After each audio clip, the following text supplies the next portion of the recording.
They say the modern world values efficiency. But what happens when the one who truly sees the danger is someone no one wants to listen to? In a factory that shines on the outside and rots on the inside, a silent woman carries more than a cleaning cloth. She carries scars that no one sees. Every day, she walks the halls quietly, as if holding secrets too heavy to share over a coffee break. But no one asks her name. No one wants to know where she came from. Until one day, everything she's been carrying explodes literally. And when that happens, the last one standing doesn't laugh. She warns Dot it's no exaggeration to say she saved lives. The problem is, no one wants the world to know that. Because if you give voice to the silenced, you'll have to revisit a lot. Contracts, guilt, bosses, hierarchies. And some people would rather erase the truth than admit they were wrong. But she never shouted, never stood on a stage. She just kept writing, page by page, as if planting justice in concrete and burned oil. And one day, her notebook became more powerful than any degree. Some people mistake humility for weakness. They think that someone who cleans the floor can't understand what's happening in the tower above.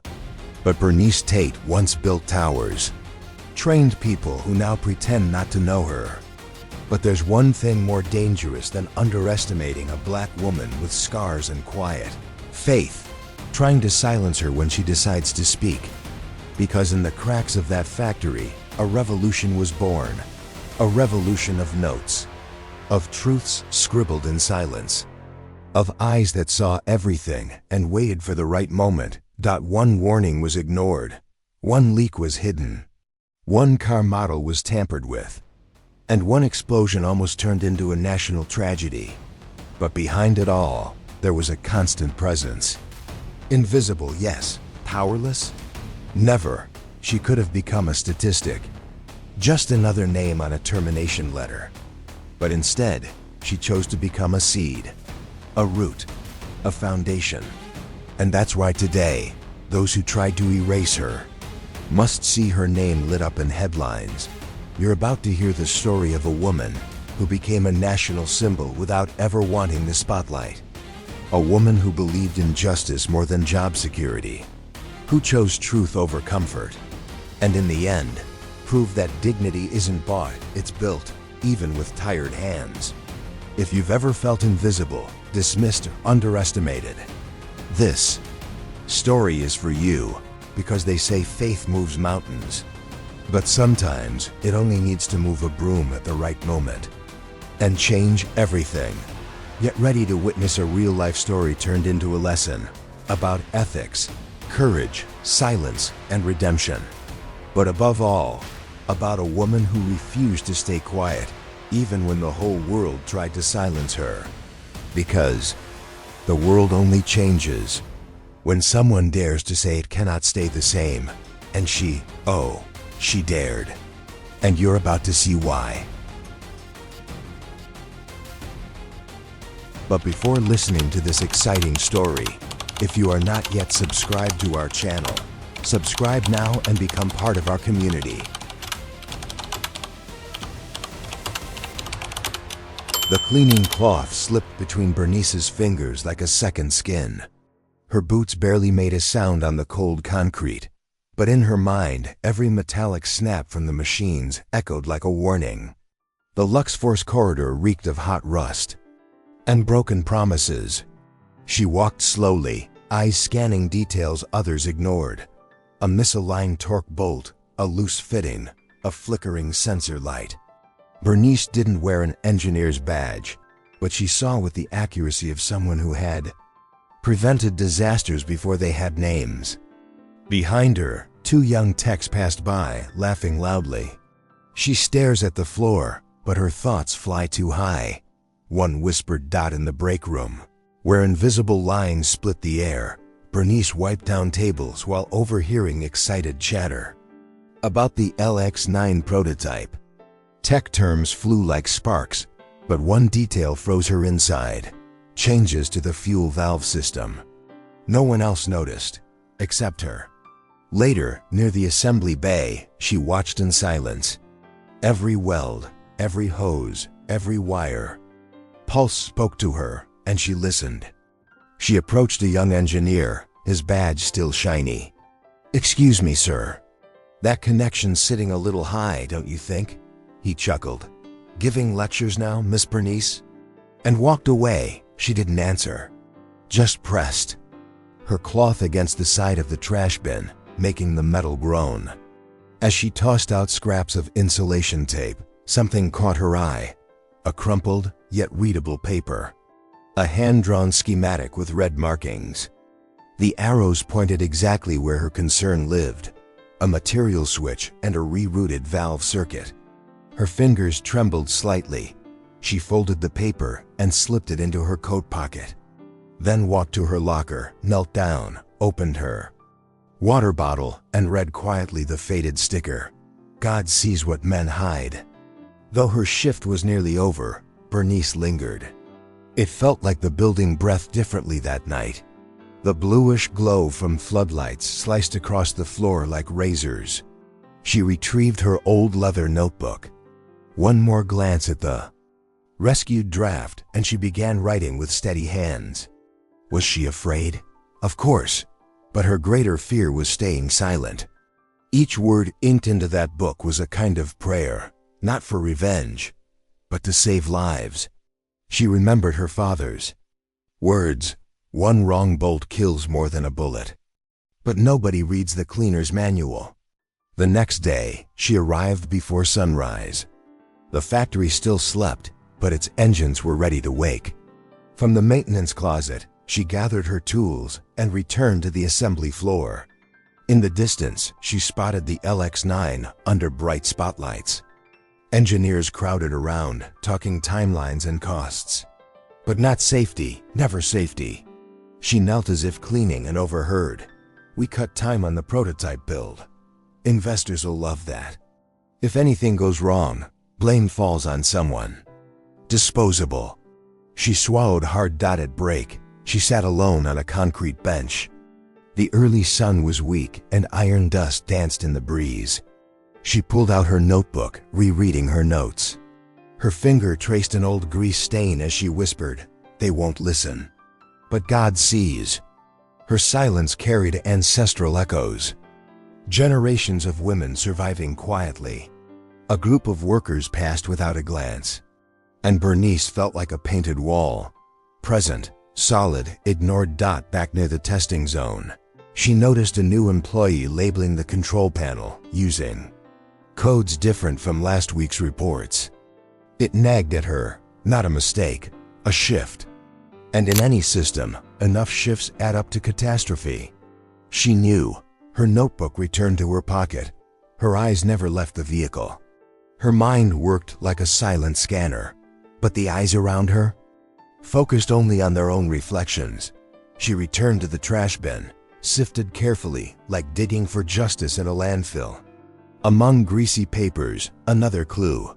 An old supplier's sticker, supposedly discontinued months ago. Yet this one looked brand new. It meant reused parts. Not thrift, negligence, and with pressurized fuel systems. Negligence kills. Her grip tightened around the sticker. This wasn't just cutting corners. It was playing with lives. As she walked. The main hall, Harkins passed by, ignored her as always. But something in his glance wavered, the flicker of someone hiding something combustible. Bernice froze. Her chest tightened. And she knew she would write again, but not just for herself. This time with dates, names, and evidence. Because if no one else saw, she did. And she would not bury her voice. Not again. Asterisk, asterisk. The sound of her cloth rinning into the metal bucket echoed louder than usual that morning. Bernice walked between machines and half-muted whistles, but her mind was far away. The smell of gasoline still clung to her nose, even hours later. That stain beneath. The LX-9 wasn't a cleaning issue, it was a warning. But in that world of shiny badges and congratulatory handshakes, no one heard a janitor. She felt the weight of silence pressing down on her shoulders. Carrying the truth was heavier than pushing her cart. In her pocket, the the crumpled schematic. Still burned like a live ember dot back in the locker room, she opened her cubby slowly. Pulled out the worn leather notebook with its oil-smudged edges. She sat on the wooden bench and began to write. Date, time, location. Then she sketched the valve schematic from memory. Her notes felt safer on paper than in any email. The can delete files, but not truth written in pain, she murmured. Her eyes lifted now and then, checking silently with God to see if he was still walking beside her. A single tear slid down without asking permission. That afternoon, while she wiped down the engineer's lounge, her supervisor appeared with a clenched jaw. Mr. Harkins was the type who liked loud voices, hands in pockets, and short sentences. He nudged the door open with his boot, then pointed at her. You've been a bit too observant, Bernice. That's not your job. This isn't your meeting room anymore. She didn't reply. Just turned to her bucket, letting silence answer. But he pressed on. I hear you've been writing things down. Trying to sabotage production? I'm trying to save lives, she whispered, eyes averted. That was enough. Hours later, Bernice was summoned to the admin office. 3 words in bold across the paper, official written warning. She read each line slowly. Every sentence felt like a branded insult. Behavior incompatible with position, procedural interference, questionable conduct. She breathed in, looked him straight in the eyes and asked, May I sign in blue ink? A sarcastic chuckle crossed the room. She signed, not in agreement, but in dignity, because sometimes the strongest protest is to sign, stand, and keep walking. As she left, stares followed her like blades. Some glanced away, others smirked openly. Who does she think she is? Retired engineer, muttered one of the techs. But one gaze struck her differently, the intern. A girl with a tied-back ponytail and sharp eyes. She said nothing, just stood there, holding a clipboard, like she was mentally documenting it. Bernice nodded gently as she passed. And in that small gesture, an invisible bridge was built. At home, she dropped her bag onto the table and knelt between kitchen and living room. The floor was simple, but the silence sacred. She retrieved the old safety medal from the drawer, her highest honor in vehicle protection. She touched it gently, but didn't smile. What's a prize worth if no one respects it? She thought. Then she reached for her notebook and wrote one line. Faith is speaking, even without an audience. She closed her eyes. Prayer was her way of not breaking. That night, she returned for the late shift. As she cleaned near the test zone, she heard a familiar sound, dripping. She crouched down. Saw it, the same dark stain, now larger. A trail ran from the prototype's undercarriage to the steel wall. The pale factory lights made the gasoline glimmer like a fresh scar. Bernice inhaled deeply. This was no longer a risk, it was a ticking bomb. But who would listen to the janitor? She opened the notebook again. With steady fingers, she sketched the flow of the leak. She sat beside the washer later, listening to the rotating drum. Her thoughts spun with it. She remembered her father once fixing an engine with wire, saying, "It's not the degree that saves. It's the care."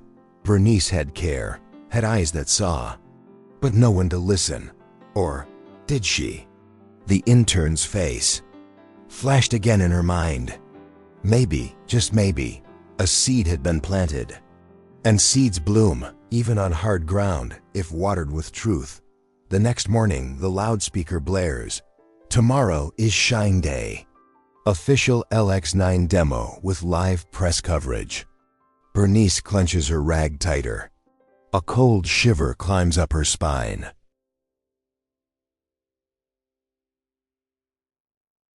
Night fell over Detroit with the weight of low clouds and unspoken promises. Inside Lux Force, the cold lighting made the test vehicles look like metallic ghosts ready to awaken. Bernice entered through the side gate, as always, invisible to rushed eyes. But something in the air warned her. Danger was no longer a theory. The stain on the floor had grown. The smell now lingered like a living presence. It dripped slowly, daring time to run out. She stopped in front of the LX-9 and closed her eyes. Lord, don't let someone bleed before they believe me. The wind slipped through the cargo door, tugging at her blouse dot as she scrubbed the side of a control panel. She heard quick footsteps behind her. Mr. Harkins again. You here again? Cleaning or sniffing gasoline?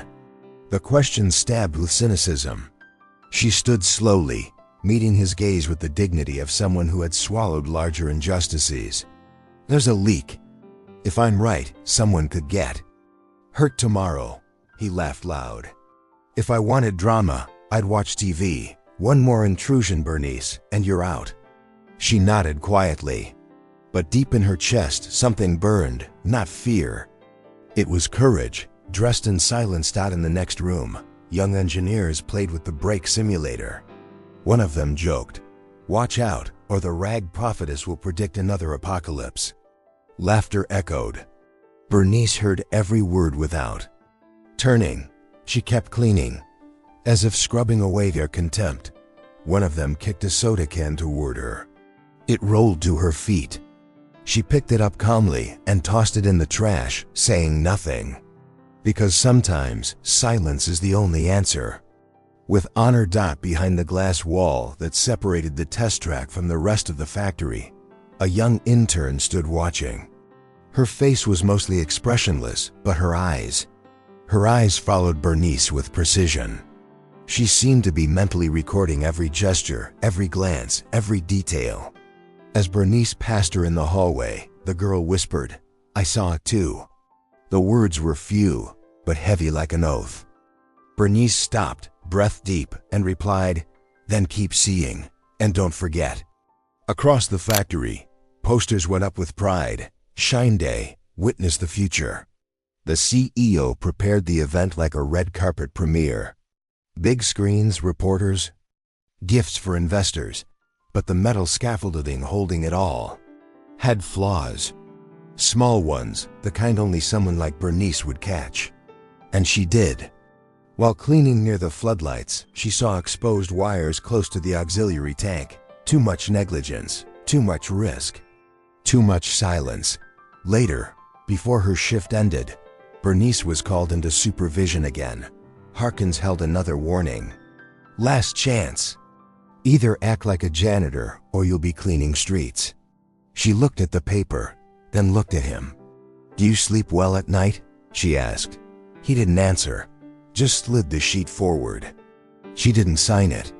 Instead, she placed her notebook on his desk and said, "When this blows up, it'll already be written." Then walked out, slow, steady, and full of dignity. At home, she didn't turn on the lights. Sat in the dark, listening to the ticking wall clock. She held the medal, the notebook, and her torn sticker. In the silence, she whispered something her father used to say when fear crept into the garage.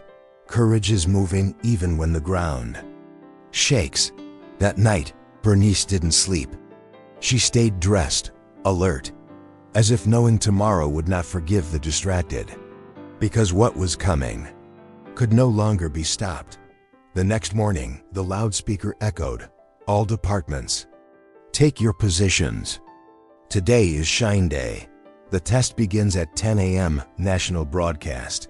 Bernice shuts her notebook tight and whispers, "Lord, protect the innocent." Asterisk, asterisk, the floor at Lux Force gleamed like glass. Everything was spotless, polished, arranged down to the last detail.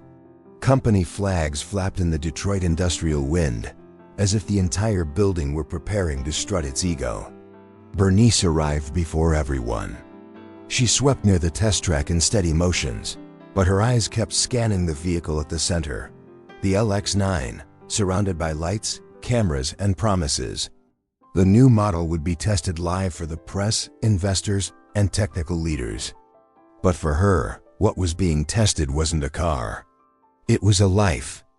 Or many. While wiping an already clean floor, She heard the polished shoes of the CEO, Mr. Delaney. He walked like a stage actor. Journalists around him, smile perfectly rehearsed. Today marks a new era in American engineering, he proclaimed. Behind him stood the same engineers who had mocked Bernice just days ago. Some wore ties that had never touched grease. She looked away. This wasn't the future, it was theater. And backstage, the fuse was already lit. Gradually, guests filled their seats. Neat rows, glossy brochures, imported capsule coffee. A DJ played soft jazz while people took selfies with the car.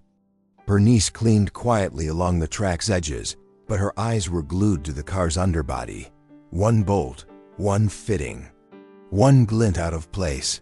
Her heart raced without showing. In her pocket, the notebook. In her hands, the rag. In her soul, a silent plea. Lord, if I'm right, give me courage. If I'm wrong, let me fall quietly. Suddenly, the announcer's voice rang out. Ladies and gentlemen, get your phones ready. The LX9's first public test begins now. Applause erupted. Cameras rose. The engine's roar sliced through the air like a blade. Bernice froze. Stood tall, staring. Beside her, the young intern appeared silently. She just stood there. Two women from different generations, watching the same car and sharing the same foreboding. The test driver climbed into the vehicle with practiced poise. Fastened belts, checked panels, waved to the crowd. The countdown began. 5, 4, 3. Double quotes. Bernice gripped her notebook tight. 2, 1. The car shot forward. Gasps and admiration filled the crowd. The LX9 flew down the track, but Bernice didn't watch like the others. Her eyes didn't sparkle, they tightened with concern. Lord, it's in your hands now. Meters ahead, a sharp snap cracked. The rhythm, chock. A spark lit beneath the chassis, barely noticeable. But Bernice saw it, so did the intern. A wisp of smoke drifted from the car's side. The audience thought it was part of the show, but not Bernice. She ran. Ran with generations of silencing pounding through her legs. Leapt the divider, shoved a technician aside, and shouted, "Stop!" But it was too late. A muffled explosion shook the steel track. Flames, chaos, screams, people scattered. The car halted, flames licking its rear wheels. The driver stumbled out, coughing. The auto safety system failed. Bernice dashed to the emergency panel and yanked the manual extinguisher lever. Boom! A white cloud engulfed the car in seconds. Silence, then scattered applause, confused, stunned. Amid the smoke, a journalist whispered to another, "Is that Bernice Tate, the Frankfurt Award winner?" A shaky cell phone video of the explosion and Bernice's brave move spreads online. By evening, her name trends across the nation. The scent of fire extinguisher still hung in the air, like the residue of a secret exposed. The crowd, now scattered, tried to reorganize their thoughts after what they had just witnessed. The car, cloaked in soot and silence, looked like a rushed monument to the tragedy that almost was. And at the center of it all stood Bernice Tate, blue uniform, notebook pressed to her chest, eyes steady, hands sweaty. For the first time in years, no one ignored her. But no one knew how to name her either. Not Miss, not Janitor, not Hero. Her name weighed on the lips of those who mocked her just minutes before. And now, discomfort ruled the room. She stood, silent, yet she heard everything no one dared to say. CEO Mr. Delaney stepped in front of the cameras like a man trying to extinguish a reputation fire. "Thanks to the quick response of our technical team, everything was handled," he declared. His tone was rehearsed, his posture straight, but his eyes betrayed the panic. No mention of Bernice's name. Not a word about the woman who actually saved the day. Behind him, engineers exchanged nervous glances, scrambling to find an acceptable narrative. Some whispered. Others avoided looking her way. Even Harkins kept to the shadows of the corridor. But among all those faces, the intern's gaze remained fixed on Bernice, like a candle lit in the middle of smoke. The silence was finally broken by a technical journalist from auto mechanics. He walked toward Bernice with slow, almost reverent steps. "Miss Tate, may I ask you a question?" he said, holding up a recorder. She nodded, barely lifting her eyes. "Were you the one who pulled the manual extinguisher?" Bernice pointed with her chin at the side panel. "I did what had to be done, nothing more." The journalist hesitated. "Sorry, but your name sounds familiar. Have you worked in vehicle safety before?" She inhaled slowly, carefully choosing her words. "I did. Back when folks with experience still got heard, even without a degree." Hours later, footage of the explosion was racing across social media like a wildfire of truth. The video showed Bernice running with her notebook in hand, jumping the barrier, pulling the lever. In slow motion, her blue uniform stood out against the polished corporate world. "Who is this woman?" became the most asked question of the evening. Experts began sharing old news clips. Bernice receiving the Frankfurt Award for pioneering heavy truck safety protocols. The woman sweeping floors and collecting trash had once saved lives, and no one here seemed to remember Dot in the factory cafeteria. Tension weighed heavier than metal. The clink of utensils echoed louder than ever. The jokes vanished. The arrogance shrank. Harkins passed her in the hallway like a rushed ghost, without a word. Bernice didn't look at him. She walked with the same steady grace she always carried. Because dignity doesn't need an audience. Back at her locker, she quietly reattached the faded sticker. "God sees what men hide." Same words, but now they seemed to shine brighter. Not by miracle, by justice earned in silence. But not everyone was ready to admit the truth. Before the day ended, Bernice received another envelope. It wasn't thanks. It was a warning. Interference with internal protocol. Conduct incompatible with official procedures. She read it slowly, like someone who's memorized the script. A corner smile tugged at her mouth, not sarcasm, just clarity. The system was trying to extinguish the fire she had just contained. As if saving lives was more dangerous than following blind rules. Instead of signing, she placed her notebook on the reception desk. "Give this to the journalist," she said. She knew what to do. At home, Bernice sat down holding her medal. The same one she received years ago when engineers still valued her insight. She studied the metal piece without nostalgia. Then she opened her notebook and began a new page. She didn't write about the fire. She documented the silence that almost let it happen. "They tried to silence me. But God doesn't need microphones, just truth written by hand." Her phone buzzed nonstop on the table. Messages, calls, interview requests. She ignored them all. She wasn't after fame. She wanted peace. She wanted justice. Meanwhile, across town, a forensic engineer worked through the night. Hired by an anonymous source, he examined the LX9 schematics line by line. His face grew tighter with each inconsistency. He found suspicious alterations between the design specs and the actual build. Swapped valves, rerouted safety circuits, manipulated reports meant to impress investors. These weren't technical mistakes. They were fraud. And he knew it. Someone would have to answer for this.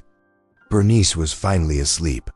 But the truth had just woken up. The next morning, Auto Mechanics runs a full headline: "The janitor who saved Detroit from a federal disaster."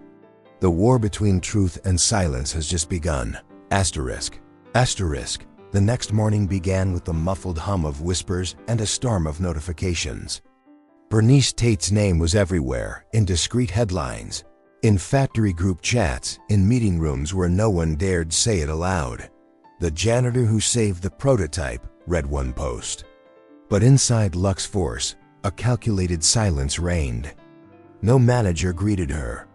No words of recognition echoed through the halls. What appeared instead were closed doors, averted eyes, and rushed private meetings. Outside, journalists waited. Inside, the system prepared its favorite form of punishment. Silence as a weapon against truth. Bernice arrived with her usual serenity. Uniform pressed, notebook in her pocket, eyes steady. She passed co-workers who now seemed unsure how to act around her. Some nodded awkwardly. Others mumbled timid good mornings, like children before a stern teacher. Deep down, they couldn't see her as just a janitor anymore. But they didn't know what else to call her either. Bernice simply continued. She cleaned the same corners, mopped the same floors, but with the quiet awareness of someone who had been heard, even if everyone pretended otherwise. At 10 a.m., Harkins approached her holding an envelope and wearing a mask of formality.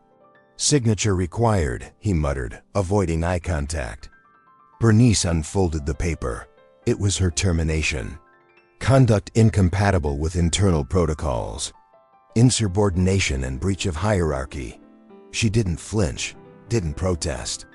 She read it slowly, like someone who'd seen this play before.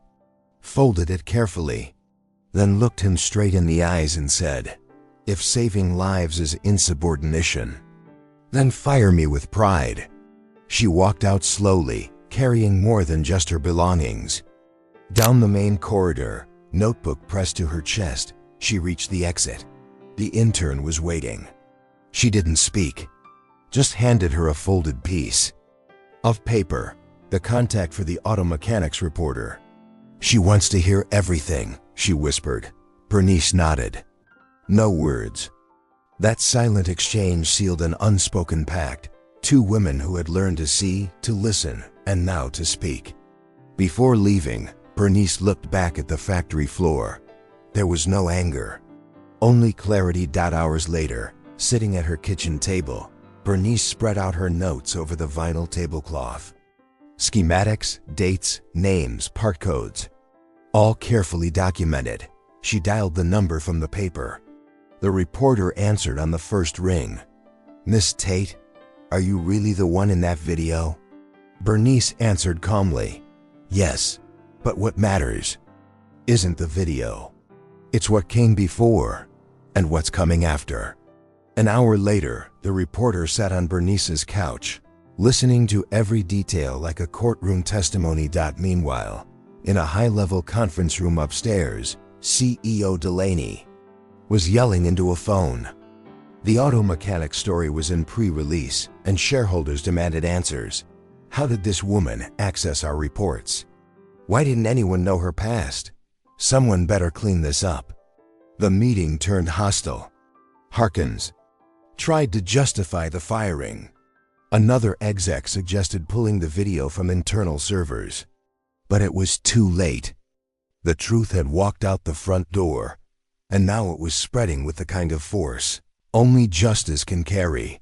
The next morning, the forensic engineer submitted his final report to the Internal Review Committee. It confirmed major alterations in the LX-9's design, pointing to federal fund misappropriation and falsified technical records. Alongside the report was a scanned copy of Bernice's notebook. The dates matched. The sketches aligned. The notes were accurate. Silence filled the room. One auditor closed his eyes and whispered, "She was right all along." But no one responded. What followed now wasn't a technical issue. It was a scandal waiting to erupt. By end of day, Bernice received an unexpected email, an official request to testify before a closed congressional hearing. The subject line read, "Technical integrity and industrial ethics in the automotive sector." She took a deep breath, closed her laptop, went to her locker and took out her father's old mechanic pin, slipped it into the pocket of her uniform. It wasn't just an accessory, it was a living legacy. She didn't tremble, didn't hesitate. And as she left home with steady steps, one thought echoed, "Silencing a hero is easy. What's hard is stopping her from saving lives after she's gone quiet. As she enters the Capitol, the room is packed and a livestream camera is rolling. Bernice steps to the podium, opens her notebook and says, "I may not hold a degree, but I know when something's about to explode." The report was nearly 30 pages long, but just 2 were enough to bring down an empire. The forensic engineer, hired in secrecy, handed over a sealed black folder. Inside, confirmation of everything Bernice already knew, and more. The LX-9 safety system had been deliberately altered to mask flaws. Cheaper materials were substituted, refurbished parts labeled as new, and pressure sensors never actually passed inspection. Even worse, the altered project had been submitted in a federal funding request. It was fraud, technical, financial, and moral. A bomb now documented, with LuxForce's logo stamped at the bottom of every page. When the audit team opened the file, a heavy silence blanketed the room. No one dared cough, breathe too loudly, or shift in their seat. The committee chair flipped each page with trembling hands. Beside him, a digital copy of Bernice's notebook glowed on a second screen. The dates matched, the sketches aligned. The janitor's observations were technically correct. Even the hand-drawn draft she found in the trash became key evidence. She had saved it like one keeps a relic. Now it was proof.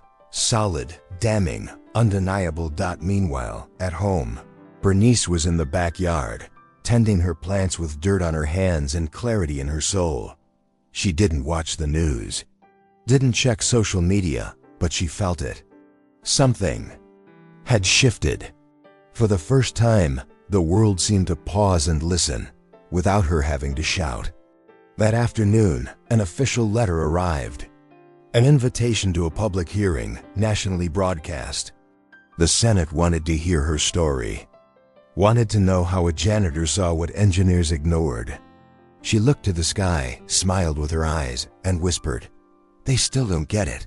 I was never just a janitor." Back at LuxForce, panic hid behind polished doors. CEO Delaney locked himself in his office, demanding legal drafts by noon. Harkins was placed on leave. The operations board fractured, with resignation emails lighting up like warning lights on a dashboard. One PR assistant suggested launching a diversity recognition campaign, but was ignored. The damage wasn't cosmetic, it was structural. Investors began to pull out. Reporters doubled outside. No one wanted the spotlight. No one but Bernice. At 6 p.m., Auto Mechanics released the article. Headline: "The janitor who uncovered the decade's biggest technical fraud." The piece was meticulous, full of notebook scans, forensic findings, expert interviews. A retired engineer stated, "What this woman did goes beyond technical, it's moral." Another added, "If she were on our team, this disaster wouldn't have even come close." The article exploded online. And for the first time, the country looked with respect at a black woman in a janitor's uniform who tried to prevent an explosion and ended up blowing apart a system of lies. Behind political doors, her name became a subject of discussion. Senators and representatives whispered about her with cautious admiration. Some proposed legislation named after her, the Tate Act, designed to protect whistleblowers in technical industries. Others suggested she lead a national ethics audit program. But she didn't respond. She preferred silence. Preferred planting flowers, brewing coffee, and sipping water from a bottle with a faded Bible verse. Because she knew noise doesn't equal voice. And being heard doesn't always mean being understood. The night before the hearing, Bernice prepared like she always did. In silence, with prayer and a warm cup of tea, she placed her notebook on the table. Funny, it looked more worn than ever, yet somehow whole. Each faded corner felt like a story no report could replicate. Before bed, she dreamed of her father in the old garage, saying, "Don't be afraid of broken parts. They're the ones that teach you most."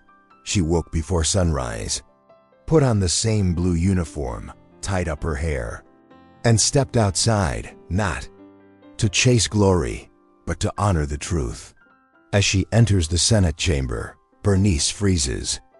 Dozens of black women fill the gallery, all wearing blue and holding notebooks. She smiles. The truth was no longer alone. Asterisk the silence in the executive boardroom shattered with a muffled shout. CEO Delaney hurled a glass against the wall of reinforced glass. It shook, but didn't break. He paced like a caged animal, sweat soaking through his suit, eyes bloodshot with fury. Bernice Tate's name now echoed across national headlines as a symbol of integrity. And he, the man who dismissed her, who signed off on her termination, was being dragged into the light. Shareholders demanded answers. Legal teams whispered about immunity deals. And the truth, once seen as disposable, had become a front page story. Delaney growled. How did someone like her get this far? But no one replied. They all knew she didn't get far. She never left. And that was unforgivable. At that same moment, Bernice walked the marble corridors of Congress with steady steps. The hearing room was packed. Journalists, senators, factory workers, students from all over the country. In the upper gallery, dozens of black women in blue sat holding notebooks like quiet banners. Bernice stepped up to the podium with no script, just her worn notebook in hand. She looked around, took a deep breath, and said, "My father taught me dignity doesn't come with a paycheck, and that the smallest part of a machine can stop the whole system." Silence. No camera clicked, no phone rang, just attention. And a woman once invisible, now unforgettable. Back at LuxForce, chaos spread like a hidden fire. A tech worker leaked an email from Delaney, instructing staff to adjust reports before the audit. The story exploded. Legal teams fell silent. Harkins, under pressure, confessed Bernice had warned of the risks before the demo. Reporters surrounded the building. Helicopters circled overhead. By morning, graffiti appeared in the main lobby. She wasn't a janitor. She was the emergency brake. And now the entire system was breaking too late. Delaney tried to tell his side of the story in an exclusive interview, but lost control. When asked about Bernice's termination, he scoffed. Companies have procedures. Just because someone plays hero doesn't mean they get to override protocol. The clip went viral in minutes. Comments flooded in. She saved lives. He saved profit. The image of the CEO stumbling through his excuses became meme, symbol, and punchline. And with every click, LuxForce's reputation crumbled. Like a car without brakes heading downhill. Bernice, meanwhile, turned down every interview. After the hearing, she went home and put the kettle on. That was it. No red carpet, no selfies with senators. Just steam rising in her kitchen, silence on her porch, and a distant nation trying to make sense of what just happened. The factory intern, now in her second year of engineering, visited that night. They sat at the table with the notebook between them, speaking little. When the young woman said, "I want to learn from you," Bernice replied, "then write everything down, even what no one else sees." Days later, a full dossier was delivered to the Department of Justice. It included the forensic report, Bernice's notebook, internal emails, and the explosion video. A federal prosecutor took the case. Delaney was summoned. And across Detroit, murals began to appear showing Bernice in profile, holding her notebook. Beneath the image, white paint spelled, "Integrity doesn't retire." In schools, her story became part of civic lessons. And in the factory where she was once ignored, her absence was felt like steel removed from a structure. But the tension hadn't passed. One Friday morning, Bernice found a note tucked in her grocery locker. "Hope you don't die, hero." The handwriting was rough, rushed, and full of resentment. She folded it, slipped it into her pocket, and moved on. She told no one. Just prayed. She knew truth that challenges power awakens hate. That integrity always unsettles the comfortable. But she also knew this. If they want to silence me, it's because my voice already reached them. And that was enough. That evening, her phone rang. The White House. A clear invitation. Lead the new National Division of Technical Ethics. Bernice smiled and replied calmly, "May I think about it with a peaceful heart?"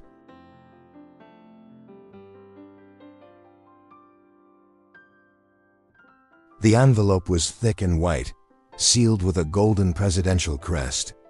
It arrived in the hands of a federal agent who offered it with a discreet smile and said, "You've got some important admirers."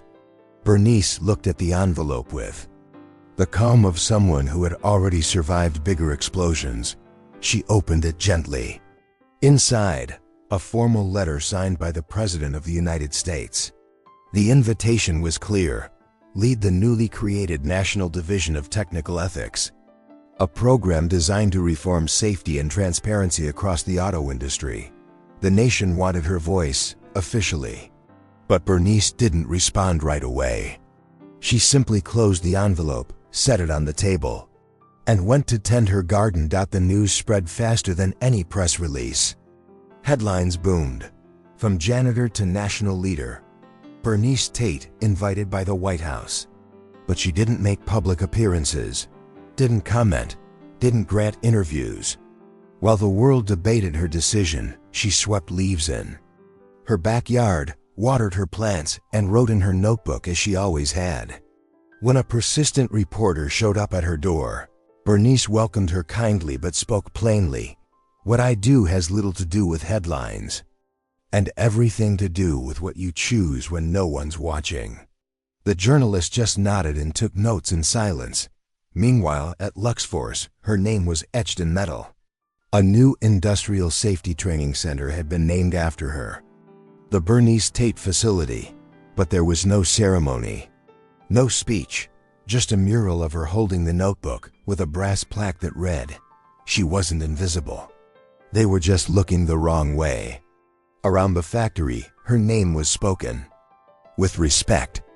Some with shame, others with quiet gratitude. Harkins had resigned, and Delaney awaited federal trial. The factory remained standing, but it would never be the same. Bernice made her decision in the middle of the night. Sitting in her rocking chair, reading old notes, the answer came softly. She pulled out a blank sheet and handwrote her response to the president. "Thank you for the honor, but I believe the place where I can create the most change is still the factory floor, beside the young women no one listens to." The next morning, she mailed it. No hesitation, no second thoughts. That letter carried more power than any title, because it was a no spoken by someone who finally knew where she belonged. Days later, the Luxforce intern came to visit. Now a graduate, she carried a brand new notebook, blank, waiting to be filled. "Can I keep learning from you?" she asked. Bernice smiled. "As long as you're ready to listen to silence too." They met weekly. They talked about engineering, yes, but also ethics, faith, hard decisions, and the courage to stay honest when no one's clapping. It was leadership without microphones. No paychecks, no spotlight. Just two women and an open notebook between them. The movement grew quietly, without design. Other young women began showing up.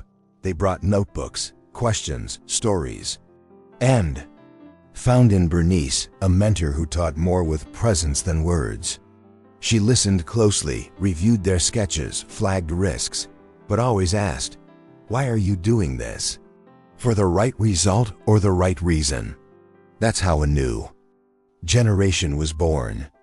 Not just engineers, but women who understood the weight of a bolt and a word spoken at the right time. News of her decision reached the White House with surprise and deep respect.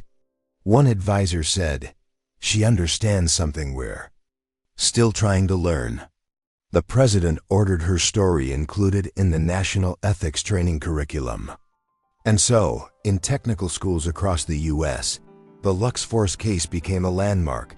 Among the required materials, A full replica of Bernice's notebook, not as a relic, as a blueprint. A voice that never shouted, but echoed. A woman who never sought power, but sparked conscience. On a rainy afternoon, her former apprentice finds Bernice inside her father's old workshop. She unrolls a new blueprint across the table, a safer braking system. "This one," she says, "is to prevent the next tragedy." Asterisk, asterisk, the hearing room was packed. Broadcast cameras, reporters, senators, students, factory workers, every seat filled. Through the main entrance walked a woman in a blue janitor's uniform, the same one she wore the day she put out the fire. Bernice carried only one thing. Her old notebook, frayed at the edges but still whole. Around her, all noise faded. Even the reporters lowered their microphones. There was something in her silence that spoke louder than any headline. As she climbed the steps to the podium, no one knew what she would say, but everyone knew this. She had seen too much and stayed silent for too long. Bernice opened the notebook, turned the pages slowly, like flipping through old scars. When she found the one she wanted, she looked up and said, "For years, I wrote down what I saw, knowing no one would read it, knowing I'd be ignored, knowing I'd be mocked." Her voice didn't shake. It was low, steady, sharp as polished steel, but I kept writing because I believed someone someday would read it, and maybe it could save a life. The room held its breath.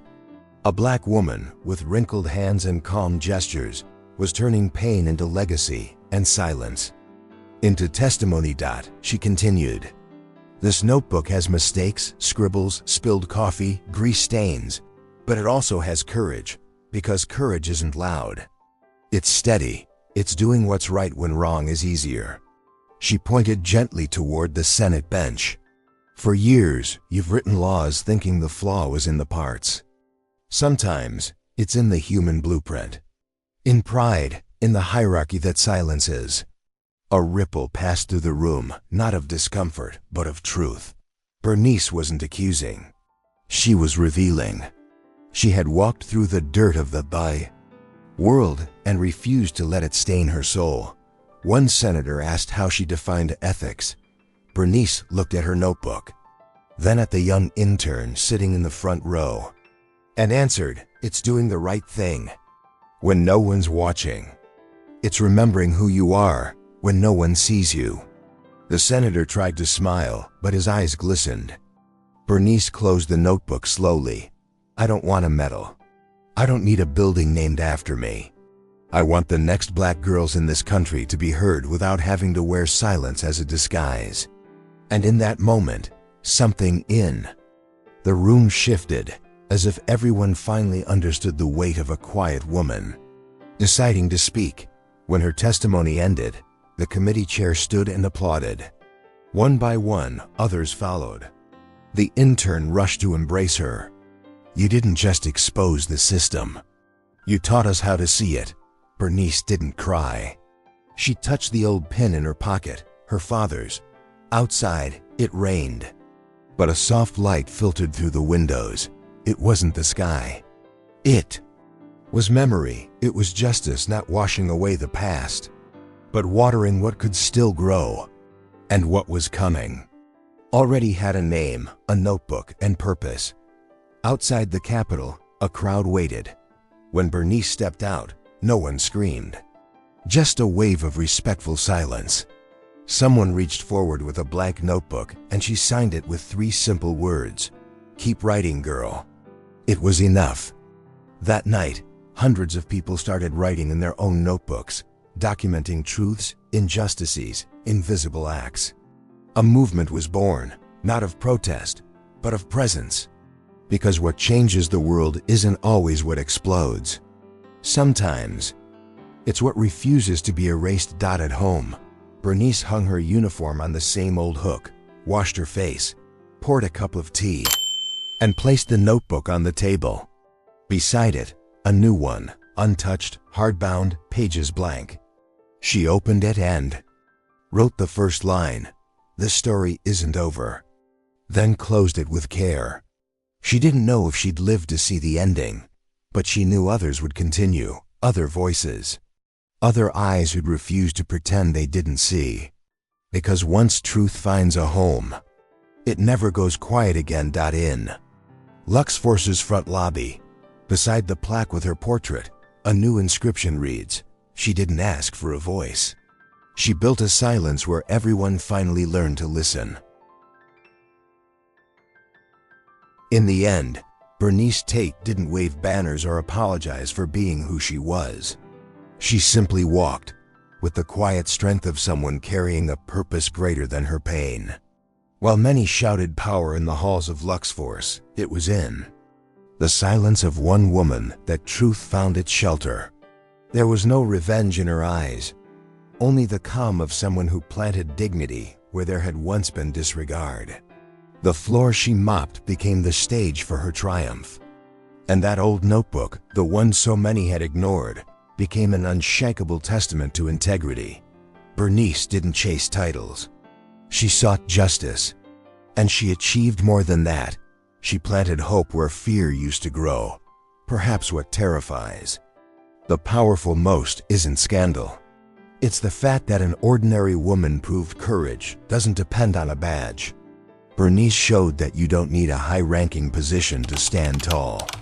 That silent faith, scribbled in notes, whispered in pre-shift prayers, printed on faded stickers, can still move the world. And that a name erased from company rosters can shine brighter than any corporate spotlight. When she declined the White House position, it wasn't due to lack of ambition. It was because she already knew where her influence lived, in every invisible girl who now saw her, finally, being seen. How many voices have we ignored? How many truths were buried because they came from simple mouths, calloused hands, or invisible bodies? This story isn't just about Bernice. It's about every woman who walks in silence, carrying the world on her back, just waiting for someone to truly listen.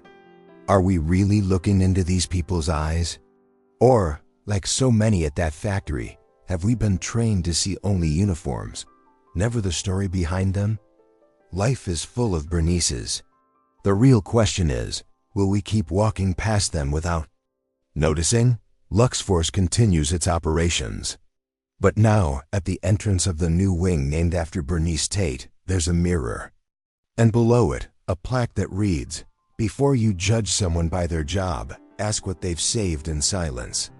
And maybe that's the true legacy, to force us to stop, look, and ask, who are the women quietly preventing disasters every single day, unseen and unheard? Who are the ones saving lives without spotlights, teaching without degrees, leading without being given the title? Maybe the answer is closer than we think. Maybe she's behind us, mopping the floor we stained with our pride. If this story touched your heart, subscribe to our channel, turn on the notifications, and share it with someone who needs to hear this. Because dignity doesn't shout, it simply remains, and quietly transforms everything around it.